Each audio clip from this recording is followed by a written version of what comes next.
नमो नमः, हार्दिक अभिनंदन। स्वागत है आप सभी का एक बार पुनः अपने संस्कृत व्याकरण के यूट्यूब चैनल पर। आज की क्लास में हम पढ़ने वाले हैं नपुंसक लिंग से संबंधित एक मोस्ट इंपॉर्टेंट सूत्र का अगर परिचय लेना चाहे तो सूत्र का नाम है यहाँ पे जस ससोह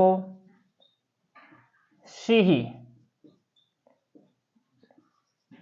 अपना आज की क्लास का सूत्र है जस ससोह सी। बहुत महत्वपूर्ण सूत्र है और सारी सिद्धियों में नपुंसक लिंग के अंदर जितनी भी सिद्धियां बनेगी नपुंसक प्रकरण में, उसके अंदर सभी सिद्धियों में ये सूत्र अपने काम में आने वाला है। ठीक है, इसकी वृत्ति की अगर हम यहाँ पे बात करते हैं तो वृत्ति में इसके लिखा हुआ है क्लीबाद अनयो। अगर इसको डिवाइड करके पढ़ा जाए तो ऐसे पढ़ेंगे क्लीबात अनयो शी श्यात। क्लीबाद अनयो शी श्यात। क्लीबात का मतलब होता है नपुंसक लिंग। क्लीबात, ठीक है, क्लीबात यानी नपुंसक। नपुंसक प्रकरण के अंदर आने वाले जितने भी शब्द होंगे उन सभी के अंदर ये काम में आने वाला है। ठीक है, सूत्र की अगर हम यहाँ पे पदच्छेद की बात करते हैं, सूत्र पदच्छेद की अगर हम यहाँ पे करें तो इसमें से निकल के आएंगे शब्द एक तो जस और एक शस। ठीक है, जस और सस, दो सुप्रत्यय यहाँ पे है, एक तो है जस एक है सस, दोनों को मिलाकर के यहां पे बना जस ससोहो। ठीक है, जस ससोहो। और एक यहां पे है शीही।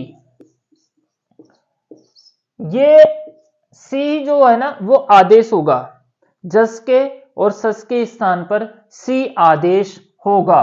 अब तक की क्लासों में हमने जो सी आदेश पढ़े थे, सी आदेश से संबंधित जो सूत्र, एक सूत्र पढ़ा था हमने जस है सी, एक सूत्र हमने पढ़ा था ओंग आप है, और एक सूत्र पढ़ा था हमने नपुंसकाच। इस तरह से ये सूत्र जो आदेश करते थे वो ये सी करते थे, दीर्घ इकारांत सी आदेश।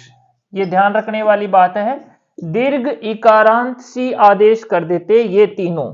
ठीक है, ये सर्वनाम संज्ञक शब्दों में करता था, ये स्त्रीलिंग शब्दों में करता था, और ये नपुंसक जो शब्द होते हैं उनके अंदर ये जो आदेश करते हैं शी को।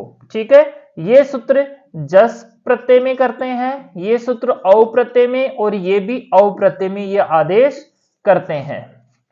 आज जो हम सूत्र पढ़ेंगे वो भी सी आदेश करता है, लेकिन वो इन तीनों में तो दीर्घ ई इकारांत जो है वो सी आदेश होता है, जबकि यहां पर जो है ह्रस्व इकारांत ई आदेश होता है। और यही कारण होता है कि जो नपुंसक लिंग के अंदर जो शब्द बनते हैं प्रथमा और द्वितीया के अंदर, जैसे अगर हम वारी शब्द की बात करें यहाँ पे तो इस तरह से बनेंगे वारी, वारिणी,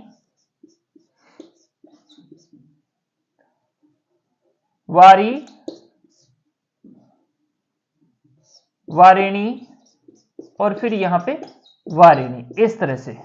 ठीक है, तो यहां पे तो दीर्घ इकारांत शब्द है, दीर्घ इकारांत आदेश हुआ है सी, इस वजह से यहां पे दीर्घ ई आएगा। यहां पे जो ये जस को सी आदेश हुआ है तो वो ह्रस्व इकारांत हुआ है, इस वजह से यहां पर ह्रस्व जो है नी आएगा। तो ये इसी वजह से आते हैं कि ये सूत्र जो होता है वो ह्रस्व इकारांत सी आदेश यहां पर करता है।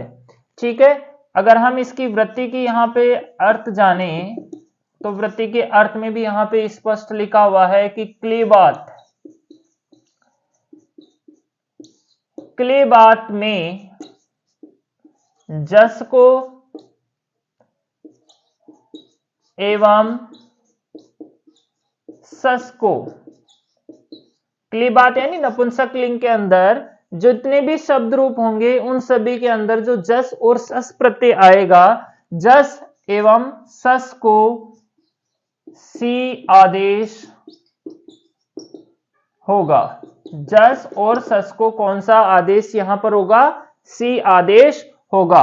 अगर हम सूत्र के कार्य की बात करें, ठीक है, तो कार्य क्या करेगा? सी आदेश। ठीक है, सूत्र का प्रमुख कार्य क्या है? सी आदेश। सूत्र की शर्तें की अगर बात करें यहां पे, तो इसका शर्त एक तो जो है नपुंसक लिंग के अंदर ये काम करेगा,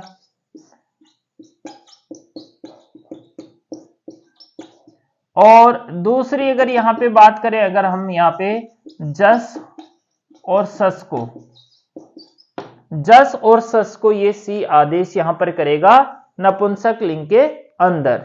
ठीक है, तो ये था आज का अपना सूत्र जस ससो हो सी। जितने भी आगे हम सिद्धियां पढ़ेंगे वहां पर जस को सस को हमें सी आदेश वहां पर करना होगा।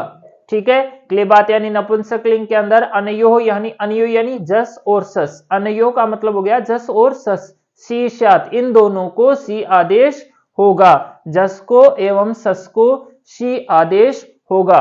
कौन से सूत्र से? जस ससोहो सी सूत्र से। ठीक है, तो ये था अपना जस ससोहो सी सूत्र।